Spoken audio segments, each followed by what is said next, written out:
wareedha soo dhawaada dadka danaynaya xaaladda gobolka Gedo maanta xaaladda gobolka Gedo aad bay u cakiran tahay ma jiro wax gada geli kara iyo wax ka bixi kara dhinaca duulimaadka marka la yiraahdo dawladdii federaalka ninkii Xasan Sheekh Maxamuud ahaa wuxuu u tafaxaytay inuu gobolkan burburiyo oo gacanta Axmed Madoobe galiyo Axmed Madoobena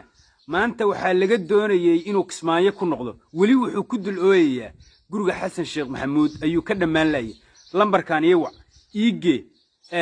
soo dhawaada jaalayaal yaana ku sii dheeraan xogtii ugu dambeysay ee xaaladda gobolka Gedo ayaan idin hayaa garoomada magaalooyinka balad xaawo doolow buurdhuuba luuq iyo magaalada la yiraahdo baar dheer dhamaantood waa la xira diyaaradihii gobolka imaan jiray dhamaantood waxa lagu wargeliyay wax diyaarada oo gobolka imaan karta inaysan jirin inta Axmed Madoobe joogo Muqdisho ilaa amar dambe waxaan ka codsanayaa soo dhawaada jaalayaal muuqaalkan sii sheer gareeya leegna saara si uu meel fog u gaaro waxaan rabaa fariin yar inaan u diro ragga mareexaan ee wasiirada ah ee Jubbaland ka socda ee jooga magaalada Muqdisho ee sidii caruurtii dugsi ka soo fakatay soo dhuumanayo iyo Axmed Madoobe oo doonayo inuu si dhuumaalaysi ah sidii muqaadaraadkii inuu diyaarad ku soo guro maanta waa la guuleystay jaalayaal aad baa loo guuleystay amarkii gudoomiyaha gobolka Axmed Buulla Gareed waa hirgalay ma jiraan wax diyaarad ah oo maanta ka soo degtay gobolka Gedo ma jiraan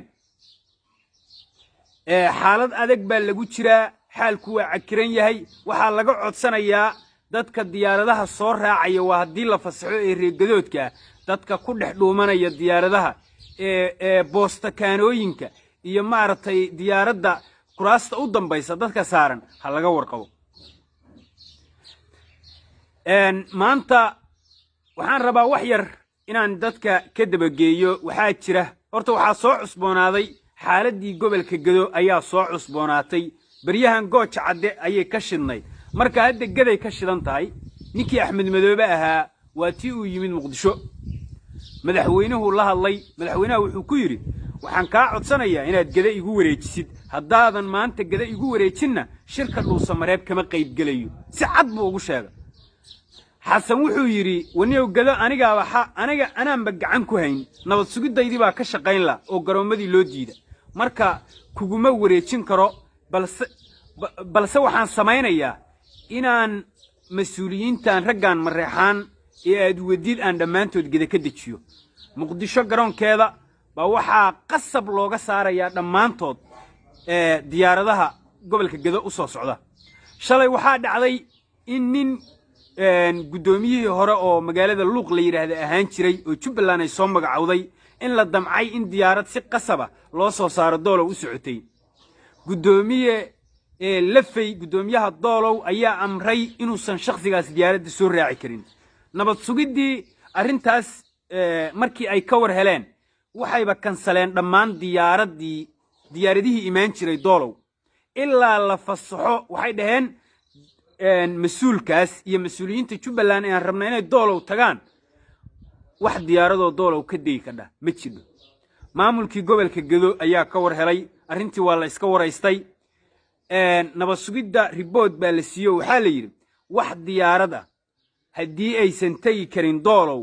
gobolka dhamaantiisna wax diyaaradoo ka shaqaynaya male amarkaas maamulka gobolka Gedo ayaa soo saaray xalay maantana wuxuu ka dhaqan galay gobolka wax diyaaradoo maanta ka soo degtay Gedo male wax duulimaada iyo wax ka baxay toona male markii amarkaas uu hirgalay waraadha ninkii Xasan ahaa wuxuu ogaaday inuusan Gedo gacanta ku hayn in amarkiisu uusan ka shaqaynayn inuusan wareejin karin in Gedo rag leedahay waxaan horta u mahad celinayaa dhammaantiin reegadahana waxaan ka codsanayaa iyo reer Jubbaland xorta inaad hoos ugu ducaysaan gudoomiyaha gobolka in Ilaahayna caafiyo waa guuleystay una hambaliyaysan ninkaas tilaabo muhiim u maanta qaaday Xasan ninkii la oran jiray Xasan Sheekh Maxamuud wuxuu maanta baray inaysan Gedo ahayn gabar Xasan dhalay Axmedna uu kula xidiidayo ee ay tahay gobol rigiisi nool yahay rigiisi joogo awood leh isku xiran dhammaan amarkii gudoomiyaha gobolka ayaa gada ka dhaqan galay sidoo kale berri waxaa dhici doona banaanbaxyo waaweyn oo gobolka gada ka dhici doona dhammaantiis degmooyinka gobolka gado waxaa ka dhici doona dibadbaxyo waaweyn oo looga soo horjeedo shirkii lagu dhoodhoobay magaalada muqdisho iyo hagardaamada iyo maaragtay dhibaatada gobolka uu ku wada xasan sheekh maxamuud oo doonayo si qasab ah in gobolkii dhammaa uu axmed uu gacanta ugu geliyo muxuu kaga bedelanayaa wuxuu kaga bedelanayaa xildhibaano abgaala iyo wasiiro iyo sidoo kale shirka dhuusamareebeed dad dhan maqaamkood iyo sharaftood iyo karaamadood iyo deegaankood wax diidan muddo wax diidayay wax saluugsan ayuu wuxuu rabaa inuu dantiisa ku fulsado oo ninkaas miyaa madaxweyne la oran karaa muuqaalkan sii sheergareeya leegareeya gaarsiiya hunufyada daba dhilifka ee axmed madoobe ku daba jira ee mareexaanka gaarsiiya